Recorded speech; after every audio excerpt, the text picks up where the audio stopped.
In this episode of Moi TV, it's me, Lyndsay from Jammy Digital. Laura has asked me to be her cocktail correspondent this week, and we're doing a fully virtual recorded episode right here in Blackpool. And I'm here in Newcastle. Stick around to see me sharing my advice on personal branding tips in 2020 for your website.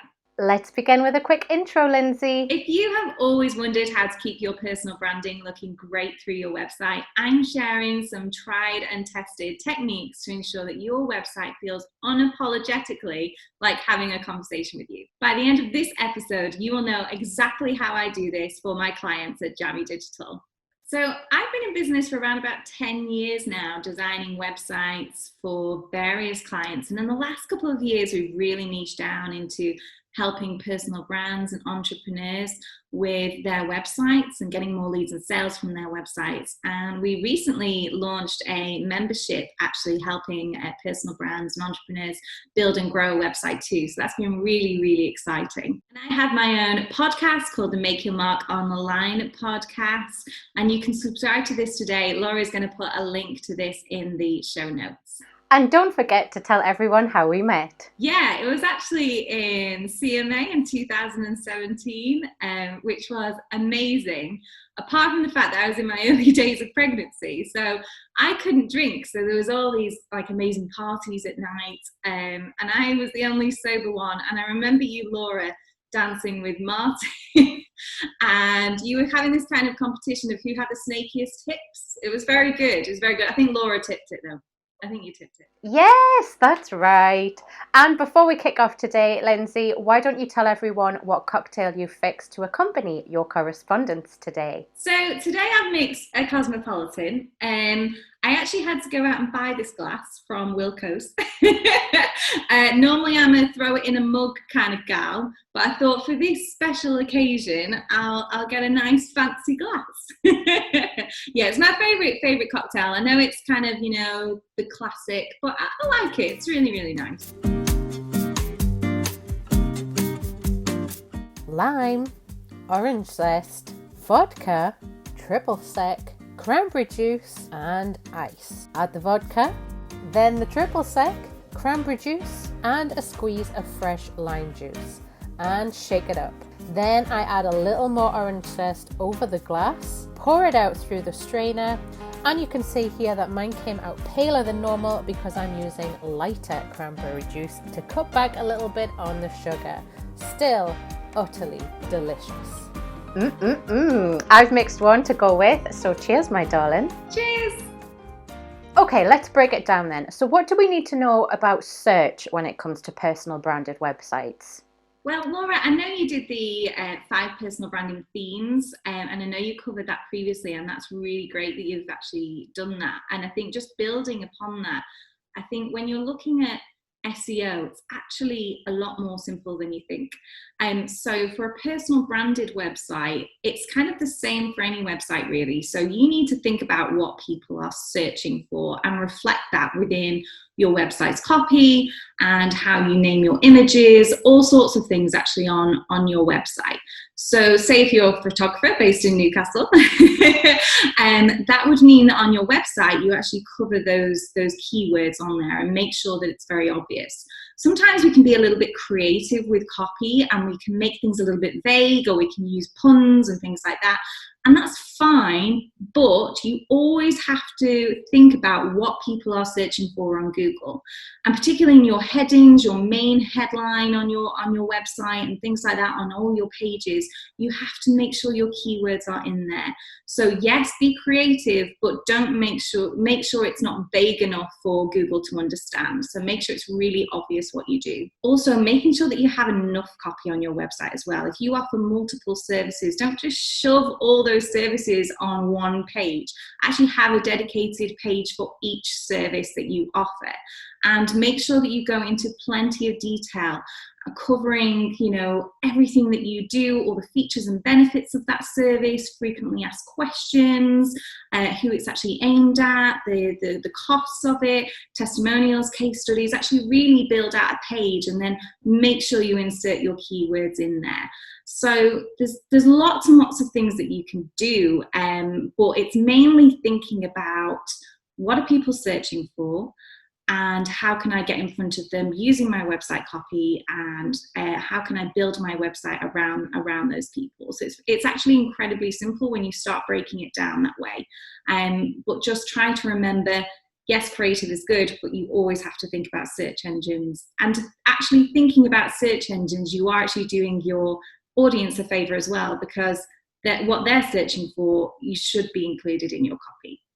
And next then, what about structure? Is there a way that we should be laying out our websites? Yeah, I think that when you think about a website layout, you always come up with kind of a standard layout of a website. So you have the search bar at the top, people can actually see the breakdown of pages. You've got home, about, your services, your blog, your contact, and then everything laid out on the website.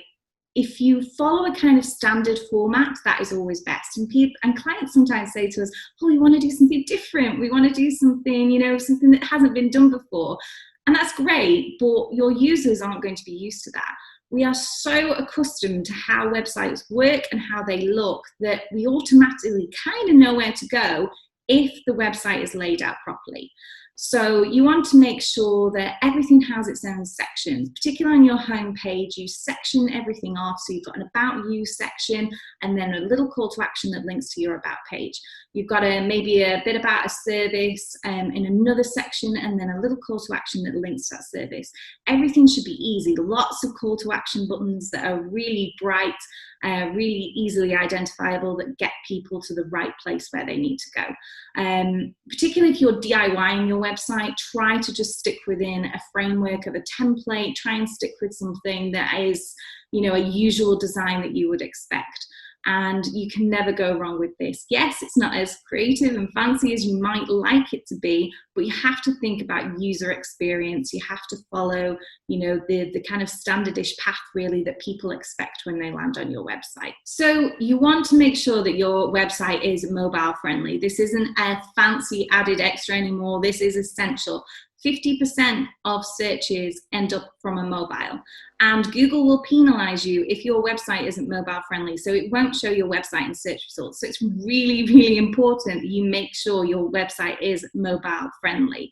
Now, to do this, if you're using maybe a website builder like Elementor or Divi, you can actually click on a little mobile usually and actually see the mobile version of your website.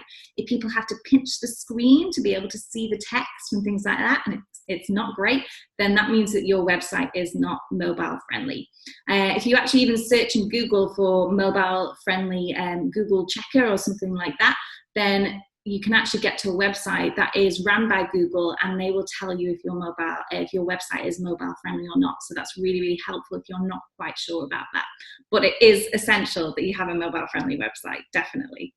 Now, I'm a big fan of your emails, your podcast, and your blogs, especially the ones around content creation. What's your expert advice on the words, the copy? So people get really hung up on the copy on their website, and when they're creating, say, blog post content, they kind of freeze up when it comes to writing copy. And I think this just goes back to school. We imagine that we're in English class and we kind of get a bit straight and we think we're writing, some formal letter or something like that.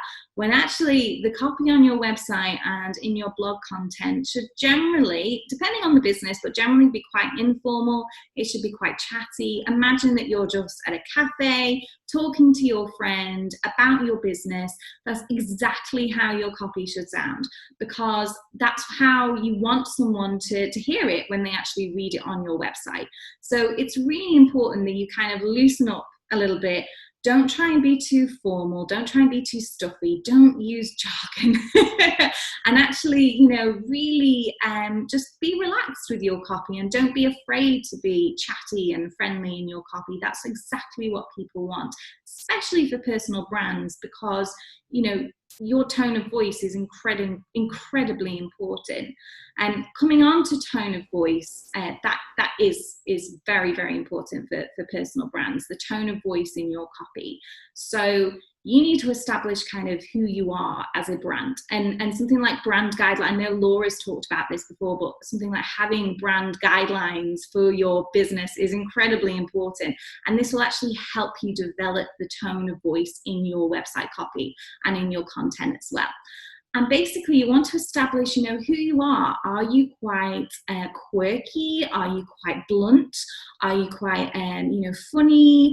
Are you just more kind of confident? And what is it that makes you you? And this should always come across in your copy. And once you establish that, it's much easier to get that across in your copy. And then you can kind of choose the words and phrases that best reflect you and your business.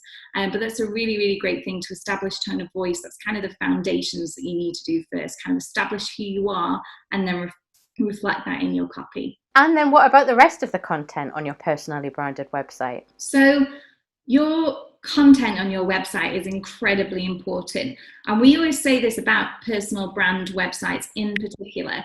Your copy should be about the end user. It should be about the reader, all about their problems, what they're struggling with, you know, and the solution that you give that can help them. However, the imagery on the website should all be about you. It should be a real reflection of who you are, because the reader wants to read the copy and understand that you know their struggles, you know their pains, but they actually want to see the person that they're going to be working with. They don't want to see a load of stock images. They want to see actual people. So that's where you can really get your personal brand across. You need really good quality photography on your website that really reflects what it is that you do and who you are, and really gives people a flavor of who they're going to be working with if they sign up to you as a client or a customer. So, I mean, I absolutely love Laura's personal brand photography. It's absolutely amazing. If you want examples of how to do it on your website, just look at Laura's photography, because it is fantastic. But make sure you get good photographs. And we say this for everyone. I am a web designer, but I say to people, you know what, if you've got $1,000, a couple of thousand, even £500, whatever it is, save up and spend that money on photography. Don't spend it on a new website. DIY the website, get a good photographer, because those photographs make a huge, huge amount of difference when it comes to your website. We say this to people all the time. If you're going to spend 5-10 grand on a website and put loads of stock photos on it, it's not going to actually be as good as if you DIY it and put professional photos on there. That's how strongly we believe in good photography. So definitely invest in that. I've been your host, Laura Pearman. And I've been your cocktail correspondent, Lyndsay Cambridge. If you've enjoyed learning about personal branding tips in 2020 for your website from me today, then you should take a look at these episodes from Moi TV. And don't forget to come and tune into our Make Your Mark Online podcast. Moi. Thanks, Lyndsay. Mwah. Now, before you go anywhere, don't forget to subscribe.